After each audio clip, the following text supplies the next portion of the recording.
Thank you very much. I want to present my guest here, Ravi Kailas of Mytrah Energy.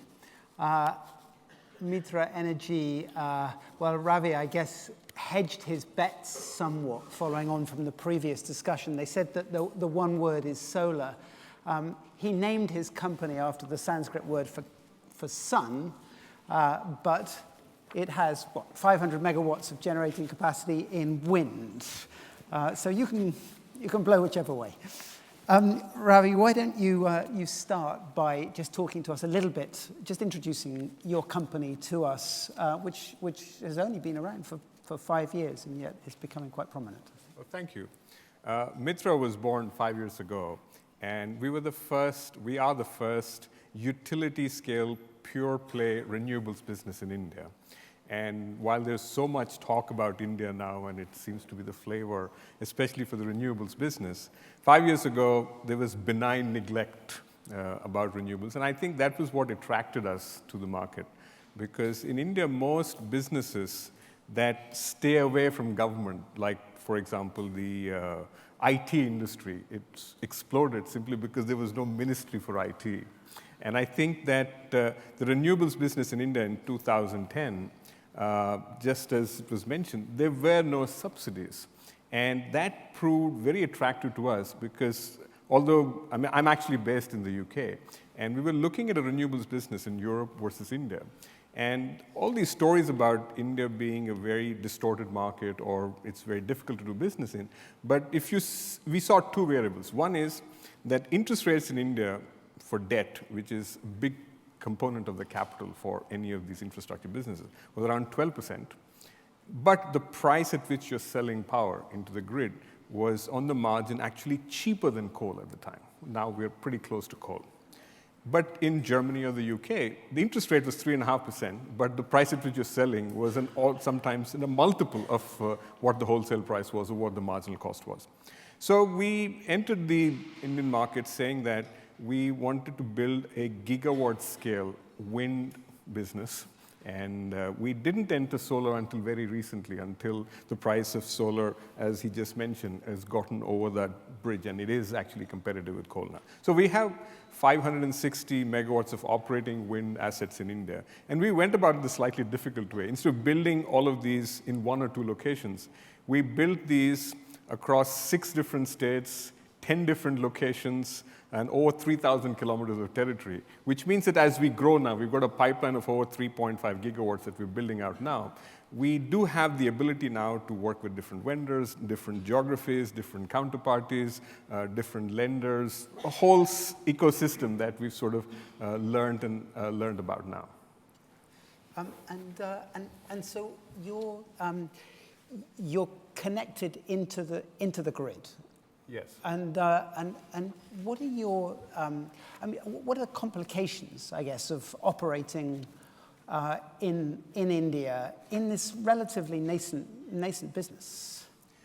I don't think there are any greater complications than operating anywhere else. I think there are 2 things that need to be understood about the Indian market. One is the incredible supply-demand dynamic. India today produces about 270 gigawatts of we have total about 270 gigawatts of installed capacity of various forms. But the latent demand is 10 times that. So we're producing less than 10% of what we need. So the ability to find a customer, or if it's intermittent power, or if it is continuous power, all plants can actually be turned on all the time. The second is that in India, unlike in Europe or in other parts of the West, you're not actually replacing some form of power. You're actually generating a new source of power. So when you're adding into the grid, that's a very different dynamic. And the third is what kind of players are being attracted to this. I mean, India's infrastructure is being built very differently from almost all other countries, including China or Europe or in the US, because traditionally infrastructure has been built by the state or is supported by the state or supported by large debt capital markets, very deep bond markets. But in India, either through design, abdication, or any number of reasons, it was left to the private sector. If you see over the last 10 years, over 60% of all infrastructure in India, roads, ports, airports, power, you name it, are being built in the private sector. So this is, in my view, and this is what's generally being said, is the largest opportunity for creation of private wealth in the world right now, because infrastructure does take enormous amounts of capital. We're talking for $1 trillion worth of capital that is going to get absorbed into this industry. So I would say that the challenges are no different from any other country in terms of the outlook you have.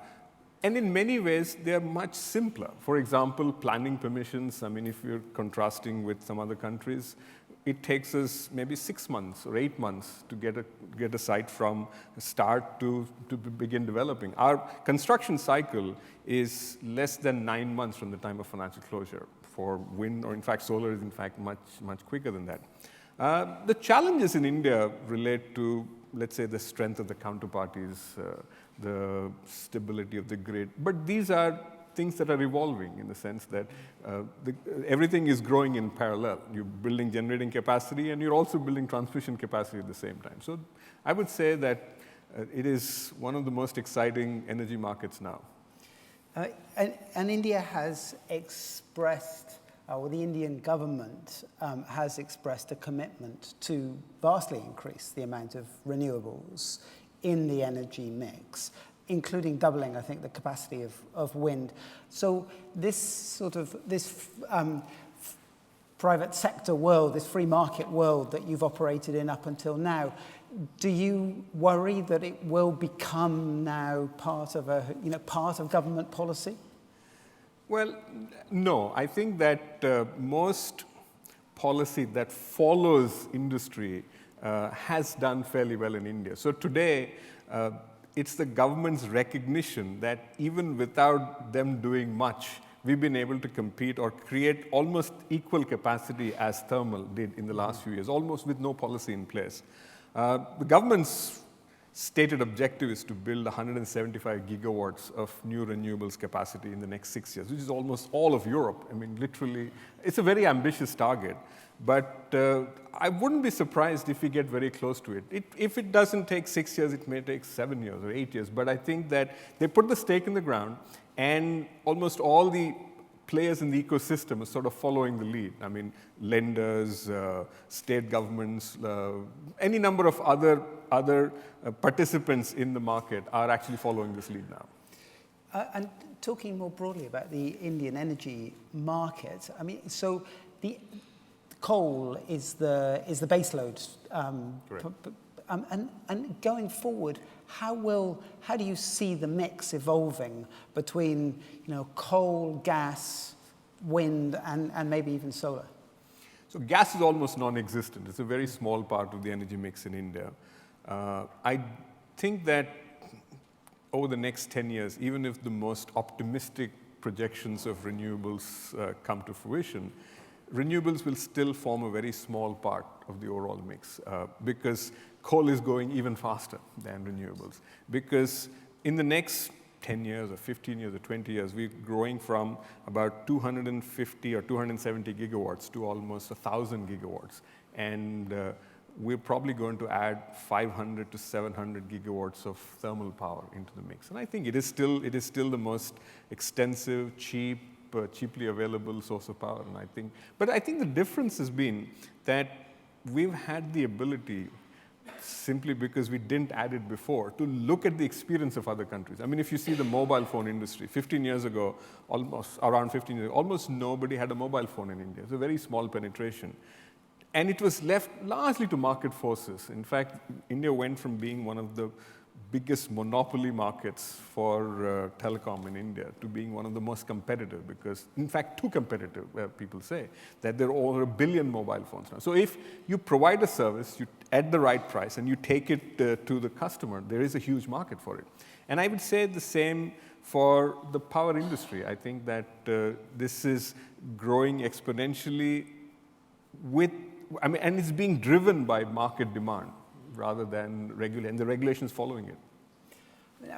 I'm curious that this morning, I think when we had the panel here of oil industry executives, there was a sense that demand for, whether we're talking about transport or power or whatever, that demand was going to come from the East. Right. And I'm just curious to hear what you have to say about that, because if you're comparing, if you're thinking about this the way you think about the mobile phone market and how India was such a quick and early adopter of would you say that the adoption of renewable technology in India is actually going to really surprise us and the world in a sense? I would think so. I believe that because the need is so great, and unlike some of the discussion you had about choosing one form versus the other, I think that it's going to be driven by all forms of power. As long as you're competitive, get into the mix. And over a period of time, again, go back to the mobile phone example. So we skipped the whole generations of analog and pagers, the whole thing didn't exist. So we jumped straight into the latest 3G at the time and 4G today. Once again, in power, most state governments today are formulating policies for net metering. You're formulating policies that are just being discussed in most other countries now. And we're starting out with the realization and the recognition that these are important fundamentals for building an energy market of the future. So I wouldn't be surprised. I wouldn't be surprised if we build a very, very competitive renewables market. There was a discussion also, but it is when we were looking for capital a few years ago, and I would meet investors, they would say, what was the cost of building 1 megawatt of wind in India? And it was about $1 million per installed capacity. And then at the same time, it was about £2 million per megawatt in the UK, onshore, 1.5 million euros in Germany, about $1.5 million in the US, and $1 million in India. This is the same kit. It's not like this is very... So there was a huge difference in the price for exactly the same equipment. But we recognize that the subsidies were distorting what is the cost of actually installing these. And it's sort of head chasing the tail, because there's subsidies, the price is high. And unless you're giving subsidies, it's not viable anymore. So I think the discussion about subsidies is very interesting to hear. So I think that you're going to find these disruptions happening everywhere in all markets where as subsidies go away, I think that it's innately competitive. If you see even wind, there's a lot of talk about solar, and we are participating in the solar market also, so I'm not distinguishing one from the other. In the wind industry also, if you see over the last 10 or 15 years, we went from a size of about 250 kilowatts per turbine to over 2 megawatts per turbine now. Earlier, hub heights used to be 50 meters. Today, they're 120 meters. So in the same location, for the same footprint, you're capturing almost twice the wind. So in reality, and if you see this as a 50-year resource, you're going to replace these turbines in 25 years and actually double the amount of energy you're producing in the same location. So it's not just renewable. You're actually have the ability to produce a lot more energy in the same location over time. Any questions? Yes, over here to the left, or to my left. John Durham of Maltex Energy. I wanted to talk more broadly about India than perhaps you've covered. India is strong in nuclear. We were there 3 weeks ago. You run the largest conference in the world at BARC in Mumbai on thorium energy. You, as India, have made the decision that you're not going to use uranium, you're going to use thorium because you can pick up thorium on the beaches, you've got loads of it, and you have no uranium. But what was truly fascinating was to find all the top scientists, nuclear scientists of India, grilling my colleague on our design, and grilled and grilled and grilled and grilled. And the conclusion was, at that conference, they had to use our technology for the future directions of nuclear using small, modular, molten salt, thorium-driven nuclear power as a policy of the Indian government. That doesn't seem to square exactly with some of the things you've been saying. I would welcome your comments. Well, I don't know that much about nuclear, but I do recognize, at least from conversation, that there's a lot more geopolitical factors and a lot more intergovernmental factors at play when we're talking about nuclear energy. There are sensitivities about India signing various treaties. So I think that's an evolving discussion. I think that it's not left primarily to for business-to-business arrangements only. So I really don't know much more than that. Can you just talk to us a little bit more about your the relative assessment of solar versus wind? I mean, you say you're moving in. You're moving into solar. What are you doing there? So, as it was mentioned, so India came out with a competitive bidding for solar, and I think in this year alone, over 15 gigawatts of solar are being bid out competitively. Another 20 gigawatts is being built by state-owned enterprises or other existing public sector companies or other and there is a obligation on all producers to produce at least 10% from renewable sources. So a combination of all of these is and rooftop is all expected to end up with about 100 gigawatts of solar over the next few years, and an additional 60 gigawatts of wind. So the idea seems to be that over the next 6 years, at the end of the next 6 years or 7 years, wind that already has about 35 gigawatts in existence now, we will build an equal-sized solar business in the next 6 or 7 years. But I would say that while these are policy objectives, it is still market-driven. I mean, if you don't have enough bidders for solar, the policy is going to fail, or at least the objectives are going to fail. And I think that they're quickly coming to some of those conclusions. I think that they've been adapting fairly quickly because as they see a lot more competition, they see there's interest, but to lower the price even further than we're talking about 7 cents now, $7 now. I think their goal is to get it down to about $5, and they're looking at creating dollar-based PPAs, US dollar-based PPAs, that will significantly reduce. And one of the other constraints was the counterparty risk of the state electricity boards. So they're trying to find ways to backstop that or to use other strong companies' balance sheets to buttress those. So I think that wind and solar would run in parallel for at least the foreseeable future. And the point that Thierry made in the previous panel about, in a sense, India being a model of an unsubsidized market. I mean, you can see the markets here and elsewhere. I mean, do you think that is a relevant comparison, or is India very sui generis in its ability to be able to develop a market like this without subsidies? Well, I think we should put it in context. I don't think it was a non-subsidy market by design. I don't think anybody applied thought and said, let's build this or let's create this market and let's design it. It happened because there was no subsidies, the industry started building.